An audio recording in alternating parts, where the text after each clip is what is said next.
ఈ మధ్య ఓటీటీ సినిమాలు తెలుగులో డబ్బింగ్ అవ్వడం చాలా మంచిదవుతుంది. ఎందుకన్నానంటే ఒక చిన్న సినిమాలు లేదంటే ఒక నేచురల్‌గా దగ్గర ఉండే కథలు చూసుకున్నట్లయితే మన ఓటీటీలో మలయాళం నుంచి వచ్చి చాలా సినిమాలైతే ఇన్‌స్పైర్‌గా అనిపిస్తాయి.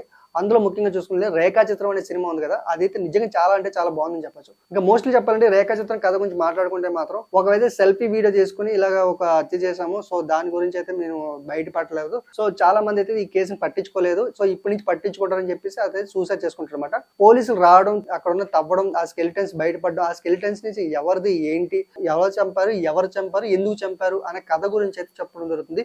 సో సినిమా చూసిన తర్వాత అయితే నాకు అనిపించిన ఫీలింగ్ ఏంటంటే మోస్ట్‌లీ చెప్పాలంటే కథ ట్రావెలింగ్ లోనే ఎవరు చంపారనే విషయం తెలిసిపోతుంది. బట్ ఏంటంటే ఎలా చంపారు ఏంటి అనేది ఒక ఎవిడెన్స్ కోసం అయితే ఈ సినిమా అయితే ఉంటుందన్నమాట. సో ఈ సినిమాలో అయితే నేను మోస్ట్‌లీ చెప్పాలంటే చాలా సస్పెన్స్ ఉంటుందని చెప్పలేం కానీ బట్ చూసినంత వరకు ఒక ఆకట్టుకునేలాగా ఉంటుందన్నమాట.